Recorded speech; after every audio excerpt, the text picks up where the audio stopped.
اعوذ باللہ من الشیطان الرجیم بسم اللہ الرحمن الرحیم الحمد لأہلہ والصلاة علی اہلہا۔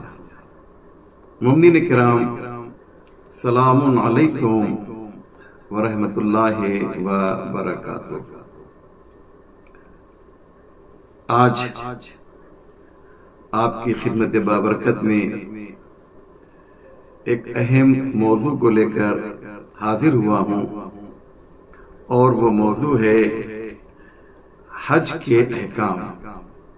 کیونکہ ہم جانتے ہیں کہ یہ جو ایام ہیں، یہ جو دن ہیں آنے والے، ان میں حاجی حج کرنے کے لیے اپنے اپنے ملکوں سے مکہ معظمہ تشریف لے جاتے ہیں۔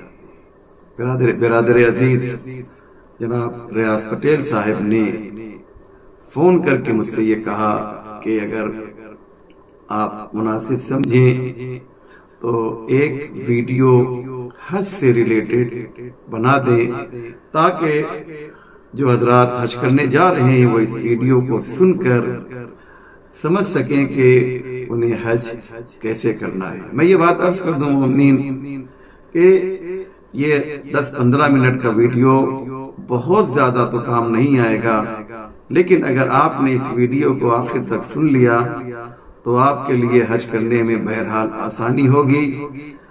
آپ کے قافلے میں ایک عالم دین ہوتے ہیں جو آپ کو حج کے احکام بیان کریں گے، لیکن اگر آپ پہلے سے آپ آگاہ ہیں تو انشاءاللہ آپ کو ان کی باتوں کو سمجھنے میں آسانی ہوگی۔ حج ایک اہم رکن ہے، حج کی بہت زیادہ اہمیت ہے، جس پر حج واجب ہے، اور اگر وہ حج نہ کرے اور دنیا سے رخصت ہو جائے تو وہ یہودی یا عیسائی کی موت مرتا ہے، یعنی حالت اسلام میں اس کی موت نہیں ہوتی ہے۔ اس لیے مومنین، جو لوگ مستطیع ہیں، حج کر سکتے ہیں، ان سے میری گزارش یہ ہے کہ وہ ضرور حج کرنے کے لیے جائیں۔ جوانی کا حج اس لیے بہتر ہوتا ہے کہ انسان سارے ارکان آسانی سے انجام دے دیتا ہے۔ حج کو ہم 2 حصوں میں تقسیم کر سکتے ہیں، ڈیوائیڈ کر سکتے ہیں۔ ایک حج کے پہلے عمرہ تمتع ہے۔ آپ جو حج کرنے جائیں گے اس حج کا نام ہے حج تمتع، اور حج کے پہلے عمرہ تمتع ہوتا ہے۔ جب آپ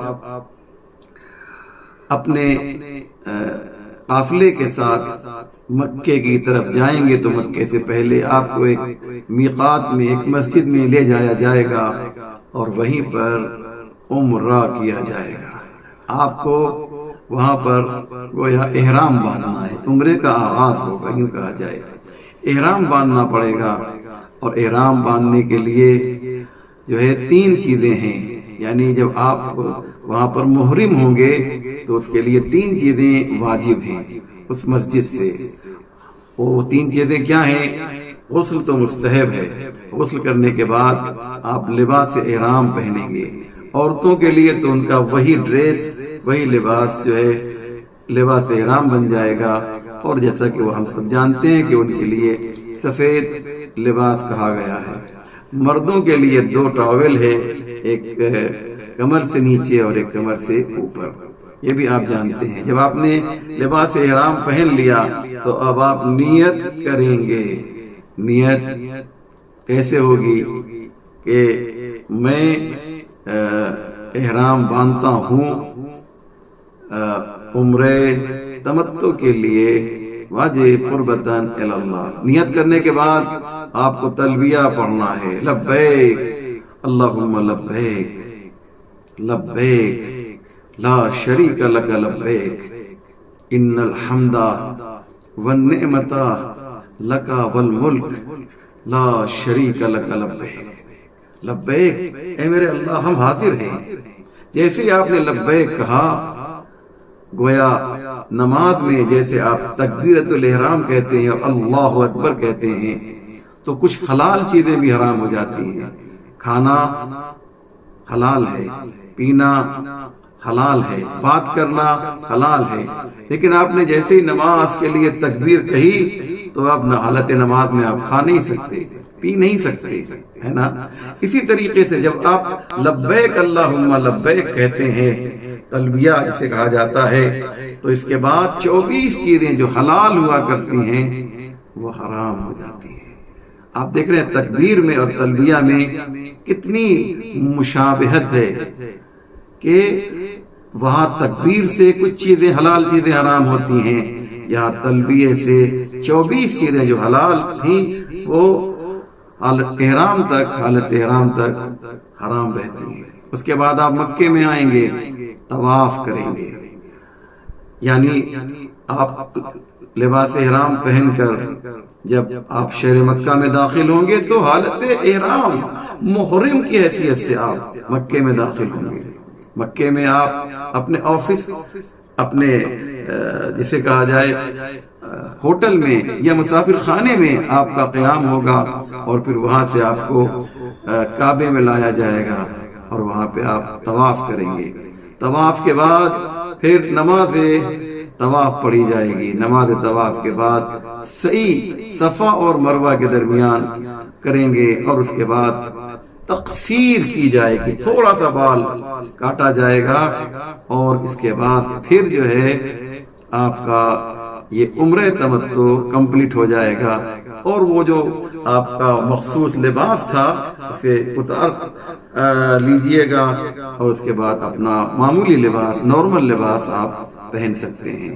یاد رکھیے سعی جو ہے کا مطلب یہ ہوتا ہے دوڑنا، یعنی کیا مقصد؟ بہت تیز نہیں، یعنی جسے کہا جائے کہ عام رفتار سے کچھ زیادہ رفتار ہونی چاہیے۔ خود قرآن نے بھی اس لفظ کا استعمال کیا ہے، یا ایھا الذین آمنوا، اے ایمان لانے والو، اذا نودی للصلاۃ من یوم الجمعہ فاسعوا الی ذکر اللہ، دیکھو جب تمہیں جمعے کے دن آواز دی جائے تو فاسعوا، سعی کرو، دوڑو اللہ کے ذکر کی طرف، نماز کی طرف دوڑو۔ تو یہ جو ہے دوڑنا، یہ سعی جو نماز جمعہ کے لیے ہے، یہی وہ سعی ہے جو صفا اور مروہ کے درمیان ہے۔ صفا اور مروہ کے درمیان جو فاصلہ ہے وہ 395 میٹر کا ہے، تو 395 کو جب آپ 7 سے ملٹیپلائی کریں گے تو آپ حساب کر لیجئے کہ کتنا میٹر ہوتا ہے۔ اتنا میٹر آپ کو جو ہے چلنا ہے۔ اس لیے میں ہمیشہ کہتا ہوں کہ جو لوگ واکنگ کے عادی نہیں ہوتے، جب وہ حج کرنے جائیں تو حج سے پہلے 45 منٹ ہر روز واکنگ کی عادت ڈال لیں، نہیں تو وہاں پہ جب چلنا پڑے گا تو تھکن کا احساس ہوگا۔ آپ کا عمرہ مکمل ہو گیا۔ اب عمرہ کرنے کے بعد جب حج کا دن شروع ہوگا تو کئی دن آپ کو ملیں گے، تو اس دن میں آپ کو کیا کرنا ہے میں بتاتا ہوں۔ آپ کو نمازیں تو پڑھنا ہی پڑھنا ہے، لیکن آپ صبح اور شام مستحبی طواف کر سکتے ہیں، اپنے رشتہ داروں کے لیے، اپنے والدین کے لیے، جس کے لیے آپ چاہیں، اپنے شہر والوں کے لیے، مومنین و مومنات کی طرف سے آپ چاہیں تو طواف کریں۔ لیکن یاد رکھیے یہ طواف واجب نہیں ہے، مستحبی ہے۔ جیسے ہی یہ طواف جو ہے آپ مکمل کر لیں گے، نماز طواف آپ کے لیے واجب ہو جائے گی۔ یہ بہت ہی اہم مسئلہ ہے عزیزو۔ اس کے بعد اب آپ جو ہے طواف کرتے رہیں گے یہاں تک کہ 8 ذی الحجہ آ جائے گی۔ 8 ذی الحجہ جو ہے کا دن گزرے گا، رات آئے گی، آپ کو رات میں ہی میدان عرفات کی طرف لے جایا جائے گا۔ ہو سکتا ہے رات ہی میں آپ میدان عرفات پہنچ جائیں تو آپ کو وہاں پر خیمہ دیا جائے گا، اس خیمے میں آپ کی مخصوص جگہ ہوگی، آپ وہاں پہ سو جائیے اور گہری نیند لیجئے، زبردست نیند لیجئے۔ اور نیند تو آ ہی جاتی ہے جب اتنی تھکن ہوگی، آپ کو زبردست نیند آئے گی۔ جو لوگ عام دنوں میں ٹیبلٹ لے کر سوتے تھے، انہیں میدان عرفات کی جو شب عرفہ ہے اس میں زبردست نیند آتی ہے۔ جب آپ صبح سو کے اٹھیں گے تازہ دم ہوں گے، فریش ہوں گے، اب صبح سے میدان عرفات میں اعمال شروع ہو جائیں گے۔ بہترین دعا جہاں قبول ہوتی ہے، وہ سب سے بہترین جگہ جہاں دعا قبول ہوتی ہے وہ میدان عرفات ہے، اعمال ہیں، مخصوص اعمال ہیں. ان میں سے ایک اہم عمل جو ہے دعا امام حسین علیہ السلام روز عرفہ ہے. اس دعا کو ضرور پڑھیے گا. بہت طولانی دعا ہے، لیکن انگلش میں بھی ہے اور عربی میں بھی ہے اور دیگر زبانوں میں ہے. اس دعا کو میں گزارش کروں گا آپ ضرور پڑھیں. پورا دن عبادت پروردگار میں گزاریے، راز و نیاز کیجیے اللہ سے. یہ جو 9 تاریخ ہے عبادت کے لیے پورے ایام حج میں سب سے امپورٹنٹ اور اہم دن ہے. بہترین عبادت جہاں انسان کر سکتا ہے، جہاں پر خضوع و خشوع کے ساتھ اپنے پروردگار سے لو لگا سکتا ہے، وہ یہی جگہ ہے جسے میدان عرفات کہا جاتا ہے. اس پر خود ایک تقریباً آدھا پون گھنٹے کی تقریر کی جا سکتی ہے. اس کے بعد آپ مغرب کی نماز پڑھیں گے 9 ذی الحجہ کو، اور مزدلفہ کی طرف آپ کا سفر شروع ہوگا. شاید آپ کو وہیں کھانا دے دیا جائے عرفات میں، یا پھر آپ کو بس میں بٹھایا جائے گا اور بس کے اندر آپ کو کھانا دے دیا جائے. کھانا کھائیے اور سو جائیے، کیونکہ بہت دور نہیں ہے مزدلفہ. اسے مشعر الحرام بھی کہا جاتا ہے، لیکن چونکہ ازدحام ٹریفک بہت زیادہ ہوتی ہے، اس لیے آہستہ آہستہ چوٹی کی چال بسیں چلتی ہیں. آپ کو جب آپ مشعر الحرام پہنچیں گے تو آپ کو یہ بس ایک جگہ رک جائے گی اور آپ سے کہا جائے گا کہ یہیں پر آپ کو پوری رات رہنا ہے. بہت توجہ کیجئے. آپ کو 49 پتھر کی ضرورت ہے جو آپ کو شیطانوں کو مارنا ہے.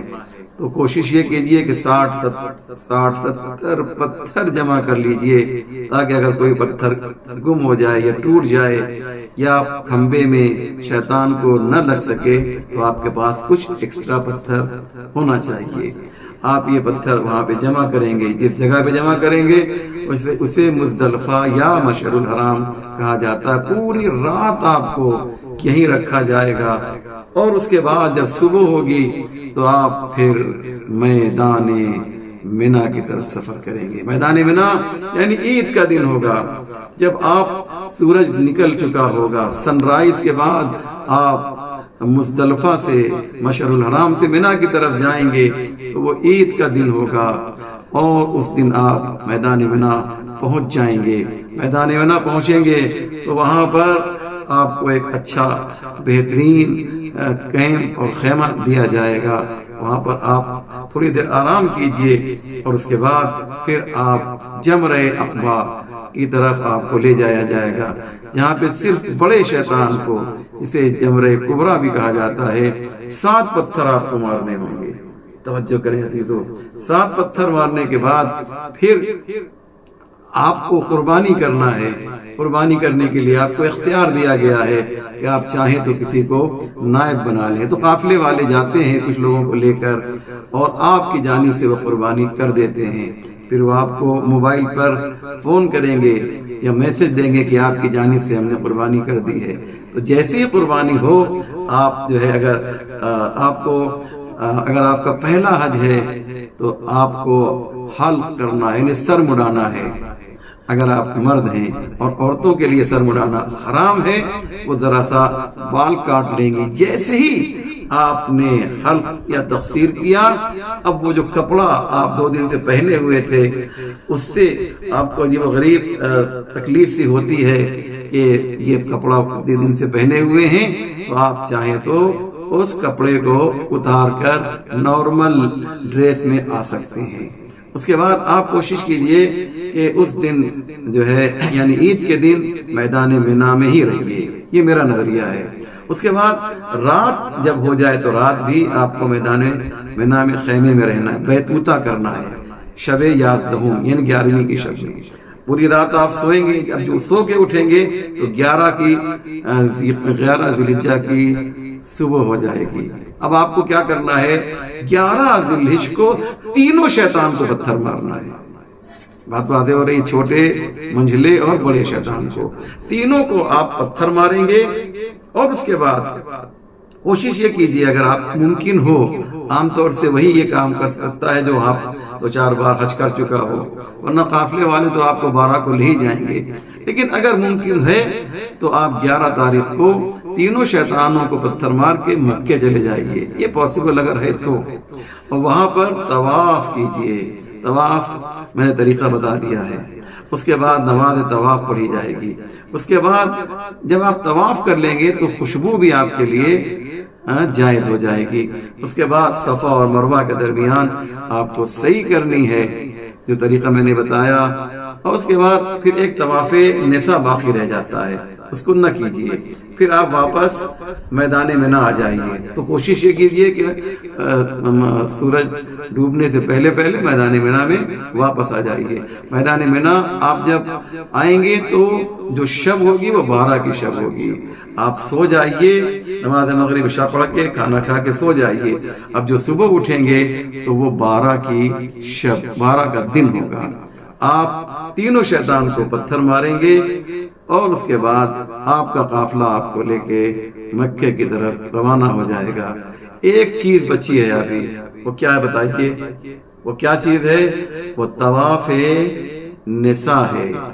آپ طواف نساء آپ کر لیں گے تو حج جو ہے آپ کا مکمل ہو جائے گا۔ ایک مسئلہ یہ ہے کہ اگر کوئی طواف نساء بھول جائے تو کیا اس کا حج مکمل ہے؟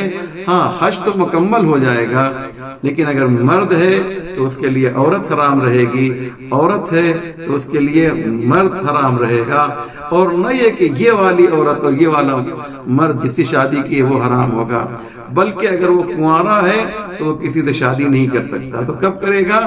وہ مکے جائے اور جا کر طواف نساء کرے، یا نہیں جا سکتا ہے تو کوئی جا رہا ہو تو اس سے کہے کہ میری طرف سے طواف نساء کر دیجئے، تو اس کے بعد جب طواف نساء کر لے گا تو وہ عام لوگوں کی طرح ہو جائے گا۔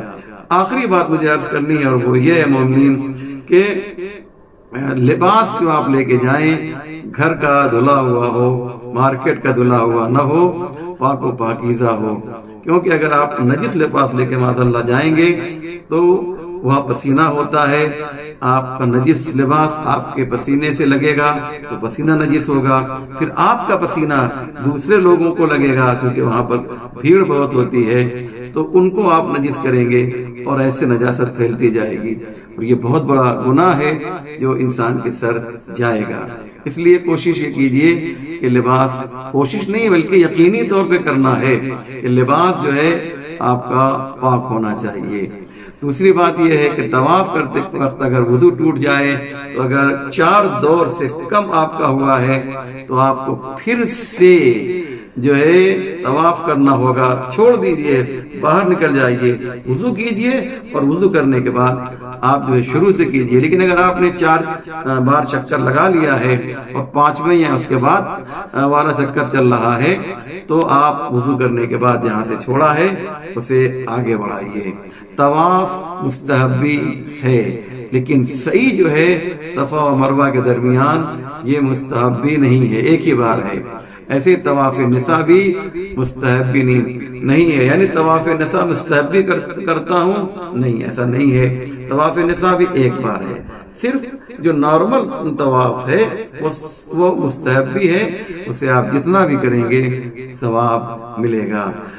اس حقیر فقیر کو بھی اپنی دعاؤں میں یاد رکھیے گا۔ اگر آپ میری یاد آپ کو آ گئی تو میرے لیے بھی ایک دعا کر دیجیے کہ پروردگار مجھے شفاء کامل و عاجل عنایت فرمائے اور مجھے اتنی طاقت و قوت دے دے کہ پروردگار کے دین کی تبلیغ جو ہے بآسانی میں کر سکوں۔ والسلام علیکم ورحمۃ اللہ وبرکاتہ۔